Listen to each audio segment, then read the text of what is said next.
Yeah. Now, people could argue and say, well, yeah, but you're putting it on a credit card and credit cards are expensive. Not if you treat them like a debit card and pay them off in full every month. I don't pay 30% interest.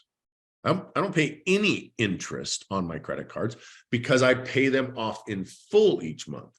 So when I go to get gas, I'm paying 5% less than the guy that's paying with cash, check, or debit card.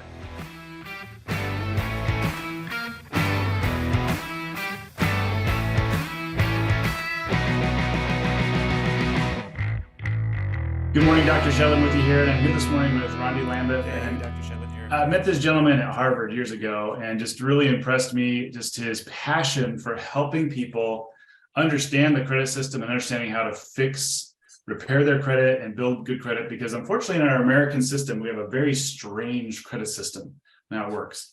Better or worse in other countries? I don't know. But this guy knows, he knows all this stuff, and he knows the tools and has tools in his toolbox to help you get your credit on track, clean up old stuff that you don't want sitting there, and just really leverage for your future. So, Randy, what are some of the key things that you want to bring to the table today to help people out there? First thing I want to bring to the table is I want people to understand how your credit score is calculated, what the 300 to 850 FICO score actually means when a bank sees a 300 to 850, and what you can do today to increase your credit score, because your credit score is the most important number in your life. It determines how much you pay for groceries, electricity, internet, phone, your gas, not just interest rates. It affects how much you pay in life insurance, health insurance, medical insurance, car insurance. So it's not just interest. And that's what a lot of people believe, that it's like, well, it only impacts how much I pay in loans, and I'm going to become debt free, and I'm going to live under my means, and I'm going to eat rice and beans and rice and drive an old beater car and turn down the heat and wear a coat, and I'm going to live like a hermit. And I've been doing a lot of thinking about this stuff. And I think the reason this message that credit's not important and don't worry about your credit and live on rice and beans and rice, I think why it's so popular from this, there's two people that really spread that message. I think why it's so popular is it's easier to be ignorant, lazy, and uneducated than it is to actually do the work. My coach and mentor, Ed Milet, another one's Andy Frisella, they're always saying, do the work. And when you do the work, you get the reward from the work, known as success. Everybody wants a hack. I don't have any hacks for anybody today, but I have a list of things that you need to do to become successful. So thanks for having me on. Way to sum that up. So the credit, I had no idea it affected all those things. And I've heard from you before. So wow, that's like mind-boggling to me. So where do people start? What's the first thing they can do when they see their credit scores only in the 400s or 500s? Where do you go from there? Let's talk about the credit score and what it actually means. Before we get into what you should do to increase your credit score, let's talk about what the score actually means to people, so you can have an understanding of that. And then I'll get into the how-to, the nuts and bolts of it. So Bill Fair and Earl Isaac created FICO, which is the world-renowned credit scoring model that over 200 countries use. 80% of the banks in the world trust them. They've created billions of scores, and it's been around since 1956. Bill Fair and Earl Isaac, one was a mathematician, one was an engineer, and they created this very complicated algorithm in 1956 to predict the future. And over the last 67 years, they have been extremely accurate at predicting the future. So accurate, like I said earlier, the majority of the banks and the majority of the countries in the world use FICO and trust FICO for their scoring models because it is extremely accurate on predicting the future of whether you will pay your bills on time over the next 2 years, or if you're going to be late. And that's all that FICO score is it represents a 300 to 850 represents the percentage or likelihood of you paying your bills on time over the next 2 years. So if you take a 300 and you write on a piece of paper 300, and on the other side you write 850, so you write 300 to 850, and you put a period between the two zeros on 300 and a period between the 5 and the 0, it would look like 30.0 to 85.0. Does that make sense? Yes. So now if you put a percentage behind both of those zeros, it's a 30% to 85% likelihood of you paying your bills on time. That's all that means. Is so when someone has a 400 FICO score, the bank looks at it and says, oh, there's a 40% chance this person will pay his bills on time over the next 2 years. When they have an 850 FICO score, there's an 85% chance this person will pay his bills on time over the next 2 years. Or the opposite of that is there's an 85% chance this person will not be late over the next 2 years. So that's all that score is. So now when you look at your score and you're like, I have a 743 credit score, it's a 74% chance you're going to pay your bills. That's all it means to the bank. Most people don't understand that. And what I find when I meet someone, whether it's at a speaking engagement at Harvard, like I met you, or somewhere else, there's two types of people when they find out what I do. And when they ask, what do you do? I say, I help people with credit. There's two responses. One is, I have an 850 credit score. It's the braggadocious. They're bragging about their credit score. Or the response is, oh, that's cool. What do you do? Like, how do you increase credit scores? That tells me that either their credit is a trophy or their credit's a tool, or they just don't, they're curious. I don't know what I can do to increase my credit score. But folks that are proud of their credit score will tell me. It's kind of like you ever driving down the road and you see the bumper sticker with my student is an honors student at Progress Elementary. You've seen that, right? It's basically, if there was a bumper sticker that says I have an 850 credit score, people would be putting it on the car. And when someone says I have an 850 to me, or I got an 845 or whatever, I usually say I'm sorry, because I want to get a reaction out of them, because they're so proud of their 842. I'm like, oh, I'm sorry. They're like, what do you mean you're sorry? I'm like, that means that credit's a trophy to you and not a tool. They're like, what does that mean? So imagine if, Jay, you come over to my house here in Boise, Idaho, and we walk in, and first thing I do is I take you over to the fireplace mantle. I'm like, Dr. J, look at this.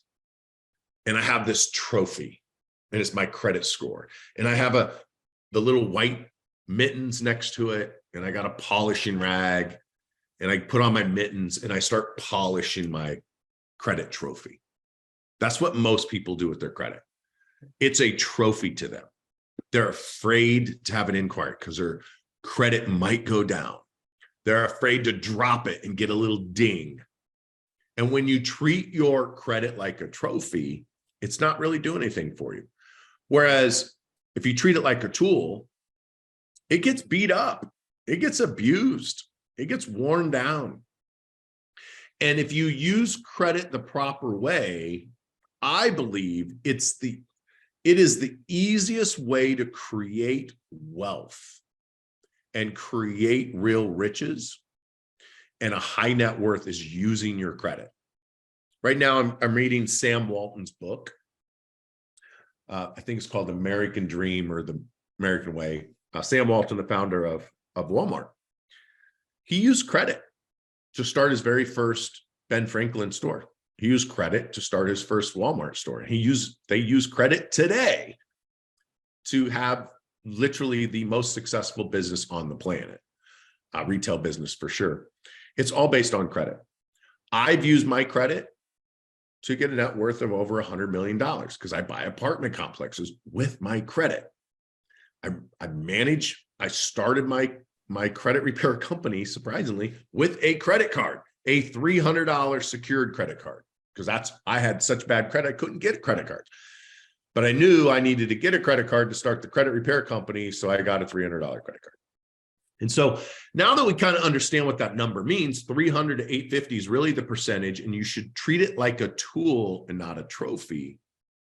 Because after all, you wouldn't want to hire a carpenter that showed up with a brand new hammer that had never been used. You want a guy who shows up with like some worn down tools. So That's a that really good is example. what that number means to you, or what the number means to the bank. I like that analogy because, yeah, what good is it if you're just polishing it? So, Yeah, beautiful analogy on that. How do people best leverage their credit to then get what they want, whether it's a house or a car, or as you said, even insurance or groceries?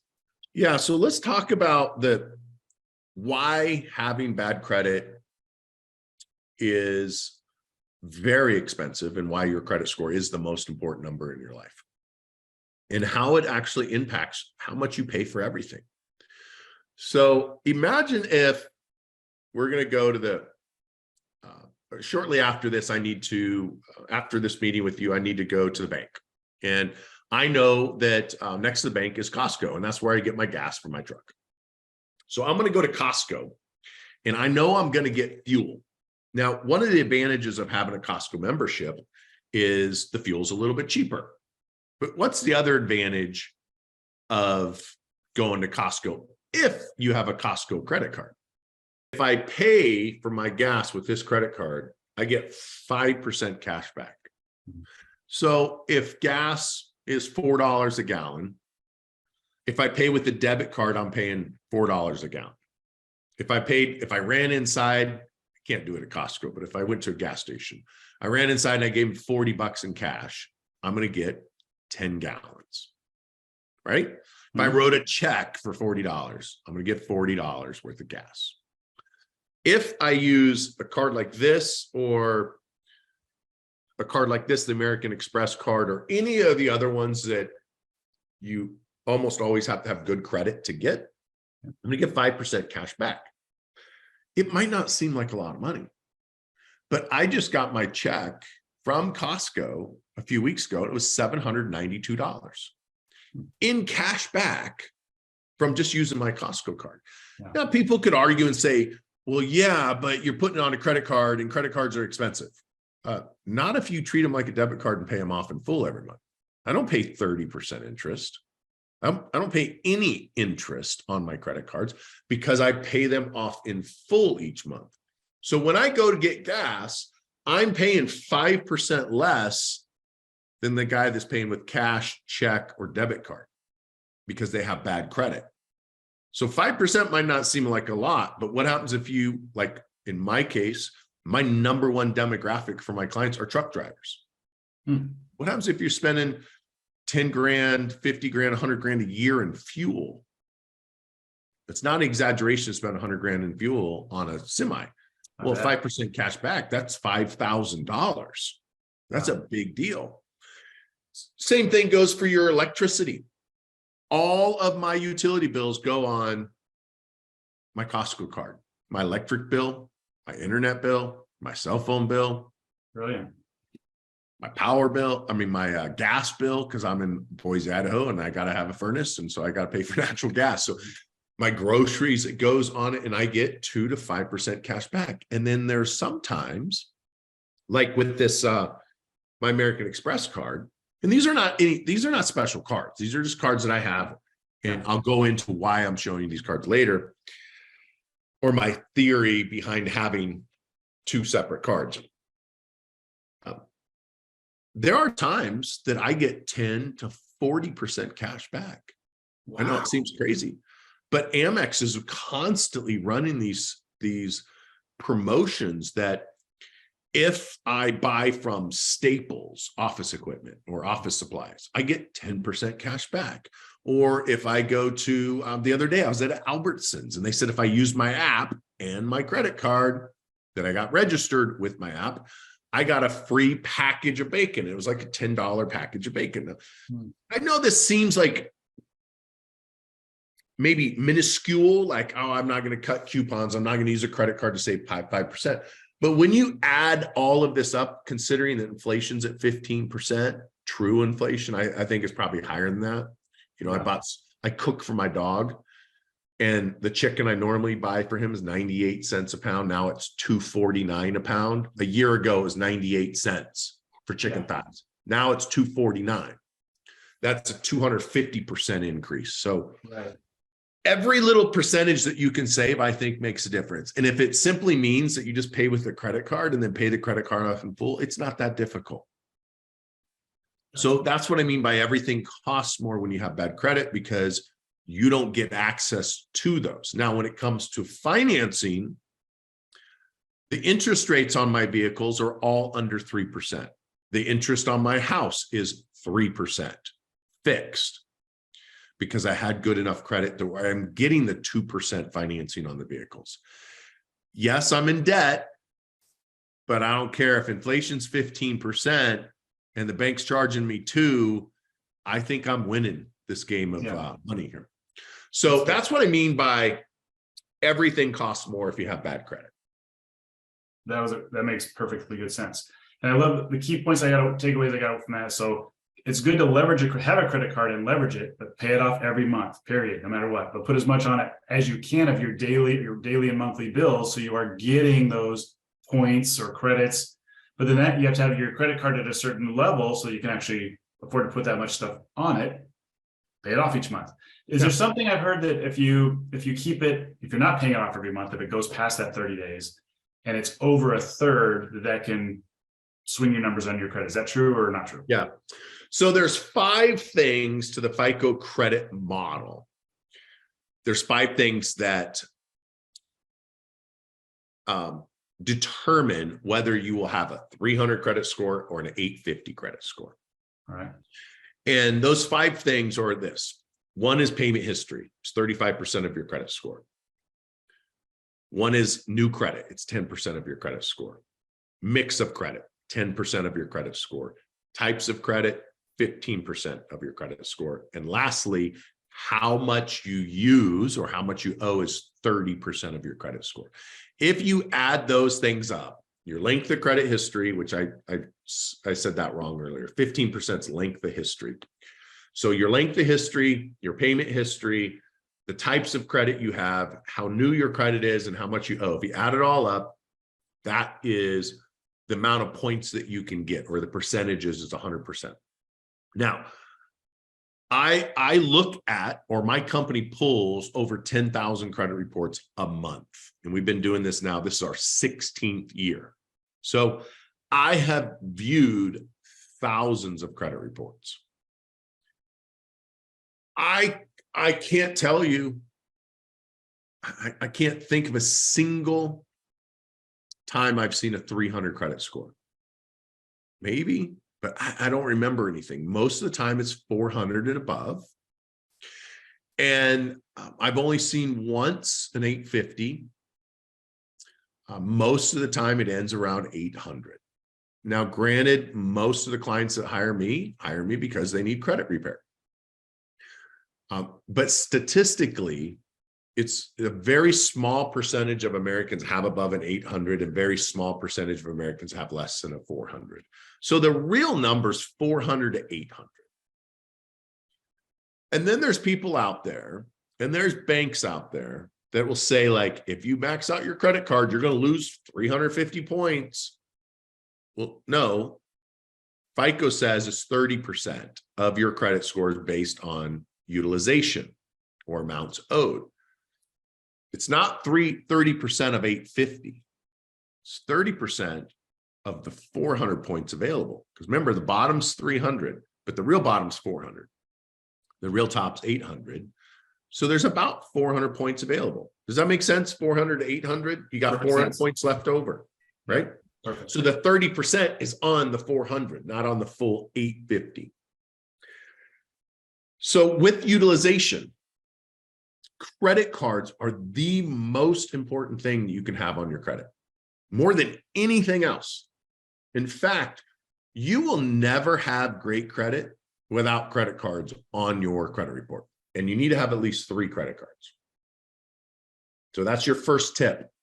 3 credit cards at all times, no matter what. Without credit cards, you will never have great credit. Now, you can have a great credit score without a mortgage. You can have great credit without a car loan, but you must have the credit cards. So that's the most important thing that you have on your credit is 3 credit cards. Number 2, you must use those credit cards every single month.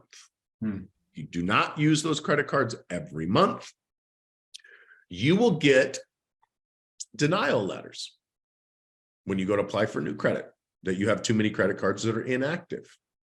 You will get a lower FICO credit score because FICO believes it's a closed account because there's no activity. You will get closed credit cards because you haven't been using the credit cards. And because you haven't used them, they close them, lowers your credit score. FICO doesn't think they're being used, so they remove them from the algorithm, lowers your credit score. Not having them completely destroys your credit score. So the most important thing is having credit cards and then using the credit cards every month. This is a hack that I had heard somewhere from a credit book I read a long time ago. For example, I've got business credit cards, which of course have higher availability, so we can use it for the business. But putting the kids on the business credit card, but they don't even have a credit card, but they at least they're on there and it's actively going. Does that help them as well? Yeah, so that's authorized users. I don't think putting them on a business credit card is going to help much because most business credit doesn't report to personal credit. So that's not really going to help them. Instead, what you'd want to do is add them as an authorized user to your personal credit cards. That way, your personal history shows up. So my grandson, he's going to be 12 this year. And since he was 6 years old, had a credit score. Why? Because I put him on my Costco card, I put him on my Chase card, I put him on a bunch of other credit cards. And so now he's got a very high credit score as a 11-year-old. Even though he doesn't have a credit card in his pocket, you're building his credit card in his pocket. No. And so you want to use your credit cards in full every month. If you're not using them, your credit score will go down. So how do you use them every month? Well, Netflix, 1 credit card's for Netflix, Hulu, Showtime, cell phone, electric bill, water bill, sewer bill, gas bill, etc. So you put your bills on it, you set up automatic payment, pay it off in full. The third thing with the credit cards that you need to do is make sure you do not spend more than 10%. I know you said 30 earlier, you said a third. Yeah. And that's what banks tell everybody is keep your balances below 30%. And the reason why the banks teach you that is because they're going off a FICO Model 2, which was created in 1996. Since then, they've come out with 10 more models. And there's over 400 scorecards per model. So there's over 4,000 versions of the FICO credit score. This is why it starts getting confusing. Why, when you go to the bank, they tell you one score, the car dealership tells you another score, Credit Mojo tells you another score, Credit Karma's got a different score, because they're different scores. They're different models. They're all accurate scores. They're just different models. And so back in the day, 30% was a big deal. And so you want to keep it below 30%. The real number now is 1 to 5%. That's the sweet spot. If you want to get that 850 credit score, 1% a month to 5%, 1 to 5. I said 10 because 10 is easy to remember. It's easy to manage. Will it make much of a difference? No, maybe 5, 10 points. But if you really want to get maximum points, it's 1 to 5%. Use the credit cards every month, have 3 credit cards that you use, and keep your balances between 1 and 5% and pay them off in full every month. You don't want to be paying interest to have a credit score. Fair enough. That's great stuff. You had asked me earlier, how you can use your credit to make money. Now, you can, if you have good credit, you pay less for things like gas, groceries, etc., car loans, mortgages. But how can you make money with credit? And there's lots of ways. Like I said, Sam Walton started his entire billion-dollar enterprise with credit. First, he borrowed it from his father-in-law, and then he borrowed it from the bank. One of the things that I do every year is I have 2 credit cards. One is it's right here. In fact, I pulled it out because I don't carry my credit cards. I usually carry 2 with me, my personal and my business. And then I have another dozen or so locked up in my safe. But I pulled this one out. This is just a Citibank, American Airlines credit card. I pulled it out because I'm getting a new one in the mail today. And why do I have that card? Well, when I fly American, I don't have to pay for bags. I get automatic upgrades. I get points. I get free upgrades to first class, etc. But the other reason I have, and I have 2 of those. I have the black one and the gray one. Why I have the 2 the Citibank cards is when I have that credit card paid off, every statement that I receive in the mail has 3 checks attached to it. 3 checks. Balance transfer checks. It's like crack for creditaholics like myself that loves to use it. So every year I buy apartments. I'm a real estate investor, and the majority of my net worth is in real estate. Okay. Well, how can someone get into real estate? How can they start investing? Well, they can start saving money today. And over the next 12 months, let's say they save $1,000 a month. And over the next 12 months, they're going to have about $12,000 in their bank account, which is going to be worth about $11,000 in buying power by the end of the year due to inflation. Does that make sense? Yes. It's going to take a year to get that $12,000. You may have lost your opportunity. You definitely lost money due to inflation. Or you can get the balance transfer check. And these balance transfer checks, so in my case, I borrow $50,000 a year from Citibank at 0% interest because it's a balance transfer check for 12 months at 0%. Now I got to pay a 3% processing fee to borrow that 50 grand. So I can borrow $50,000 from Citibank via the balance transfer for 3%. So 3% of 50 grand is what? It's $1,500. Now I have access to 50 grand today. I write myself a check. I put it in my bank account. A real estate deal comes up. I pay my investors 20% per year. So when I go to buy another apartment complex, instead of me asking you, Dr. J, for if you want to invest 50 grand in the apartment, I'm going to use my own money and I'm going to use your money too, but I'm going to use less of yours. And I'm going to use Citibank's money essentially. So I borrow 50 grand from my credit card. I put it in my real estate deal. My LLC is now paying me 20% interest and it cost me 3% flat fee. Wow. So that 50 grand cost me $1,500.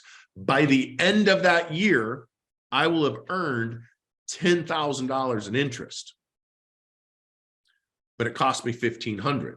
So I made $8,500 off of that 50 grand. Does that make sense? Yeah. Way to leverage OPM, other people's money that's brilliant. Exactly. Now I got to pay back the credit card because if I don't have paid off within 12 months, I'm paying 20-something% interest. So I'm normally saving $4 grand a month. So instead of me saving the $4 grand and putting it in a fund to invest next year, I take the $4 grand, I put it in a money market account, and at the end of 12 months, I pay off the credit card and I start the whole game over. Does that make sense? Totally. That's how one way you can use your credit. Another way, I mean, there's lots of other ways, but use your credit to buy a house, you know, a real estate property, a investment property. So that's one way I use it. Sometimes people need to get their credit fixed before they can get the house or get a decent, and that's what I want to introduce them to you, because I know you've got tools we won't even have time to talk about today, where you've got all kinds of tools in your toolbox to help people get out of debt, get the credit built up, and then start leveraging tools like you just mentioned, how to then buy a property. But any other ideas on buying a property if their credit's Yeah, I mean, you can buy with other people's credit. You can buy with other people's money. And there's a million different ways to buy real estate. Being creative, it's have cash, have credit, or be creative. Those are the three ways to buy real estate. Nice. As far as fixing people's credit, I've helped hundreds of thousands of people over the last 15 years manage their credit and fix their credit. There is nothing on a credit report that can't get removed from a credit report. Late payments, charge-offs, bankruptcies, collections, short sales, foreclosures, nothing. Every time I say that in an audience, a bunch of hands go up. What about this? Or what about this? I will repeat. There's nothing on a credit report that can't get removed from a credit report. Your credit report is a lot like clothing. I put this shirt on today. I can either wear it until it falls off of me, or I can change it and put a new shirt on tomorrow. It's the same thing with your credit. If they put it on there, they can take it off. Or by law, it has to come off after 7 years after you miss the payment. So when I say there's nothing on a credit report that can't get removed, that's what I'm talking about. Now, does that mean that you just simply call the bank or the credit bureau and say, hey, I paid my bills late last month, please remove it? No, it doesn't work like that. You have to specifically know what to say, who to say it to, where to say it, how to say it, and when to say it. And by knowing the who, the what, the when, the where, you can get anything removed from your credit report. Collections, late payments, charge-offs, foreclosures, all of it can be removed. And that's what we specialize in, is we know how to read credit reports, how to write letters, where to send the letter, when to send the letter, and how we send the letter. So how they get it is actually as important as what you say in the letter. And the reason we send letters, because that's what the law says you have to do. So if you have a bankruptcy on your credit, we write a letter in a specific way, and we send it to a specific person, a specific type of envelope in a specific time frame. And then 30 days later, we get a letter back that says this account's been deleted from your credit report. So it allows us to get a reset, if you will, of that account. And so you might have a 400 credit score today, and 30 to 45 days from now, it could be a 500, and 30 days later, 600, and then a 700. And our goal is to get you up into that 800 range. And that's what we've done now for the last 16 years. And we started out as a credit repair company. Now we're a financial education company that really does a few things. One, we increase credit scores. Then we leverage their credit to eliminate their debt. We also teach them how to reduce, if not completely eliminate, their income tax. We take the savings from the debt and the income tax, and we start investing it. And then we make sure they have the right type of protection on their life, their health, and their assets. So we do those 5 things now. And so they can come in with a 400 credit score, leave our program completely out of debt, paying no income taxes, got their first real estate property, got proper insurance, and now they're using other people's money with their credit. How long does it usually take somebody to turn around in your program like that? So our average clients with us 3 to 6 months. So 50% are less than 3 months, 90% are less than 6 months. And some people just take a little bit longer. It depends on their personal situation. Awesome. And so how do they reach you? The easiest way is probably social media. So everywhere at rondilambeth.com. So just RONDILAMBETH.com. So rondilambeth.com, on social, on rondilambeth.com website, whatever it is. So I'm pretty easy to find. If you type in credit and then Rondi, RONDI, you'll have pages and pages of ways to contact me. Fantastic. Well, I appreciate this. I want to keep it short to just get people connected with you, but I'll throw a couple other questions at you here if you don't mind. Yeah. So with credit, does it help at all if you're paying a little extra to pay off your car faster, or paying a little extra to pay off your house faster? What is that? How is it worth the leverage of doing that? Does it help you? I hate saying this, but I say it all the time, is it depends. Mm-hmm. Does it help your credit score to pay down your debt faster?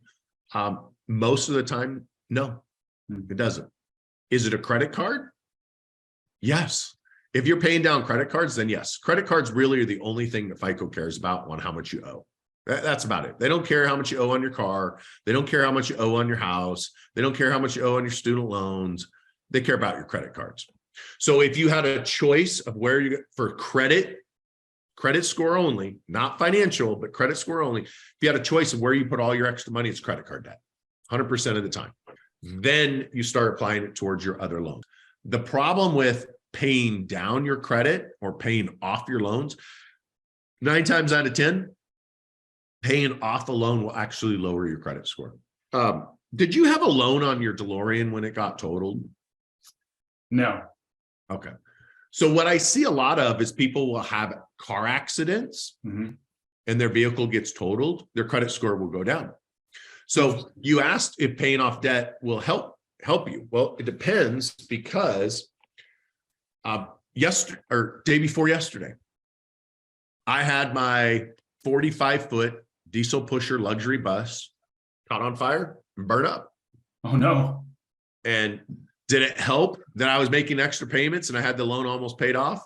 Not really, because now it's going to show paid off on my credit report, and that will most likely lower my credit score because I have a good account that's been on there for 9 years now be closed.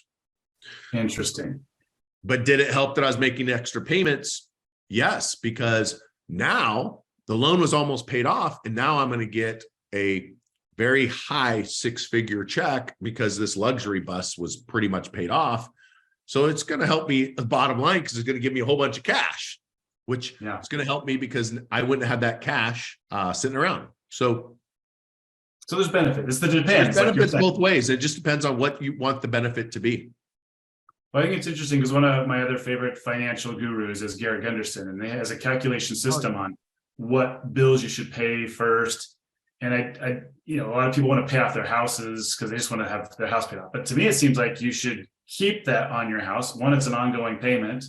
And 2, then it secures it because somebody else is holding title rather than you. So if anybody comes after, it seems like a lot of reasons why you would want to not pay off your house entirely. Maybe have a low monthly payment.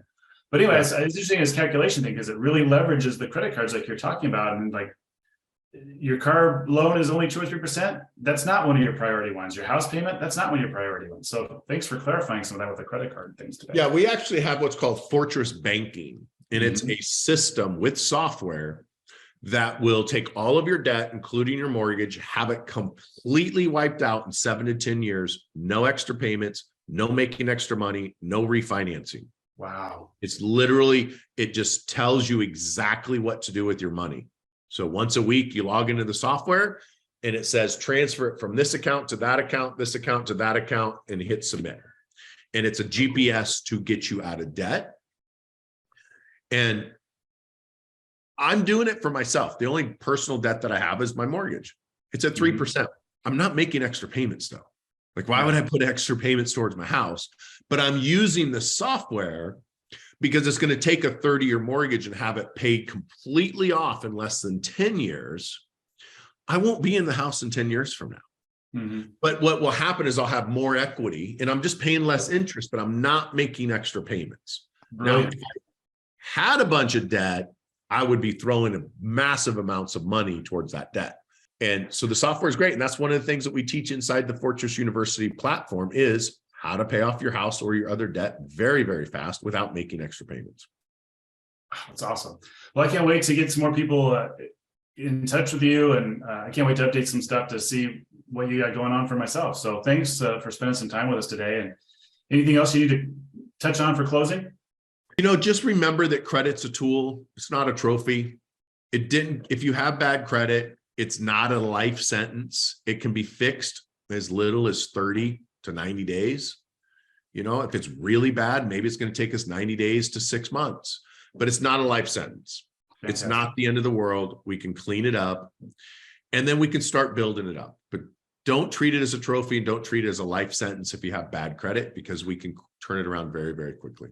Great. So I'm sure you gave a lot of people just a breath of fresh air of like, whoo, because people get under that weight of it thinking there's no way out. So thank you for doing what you did. Yeah, you bet.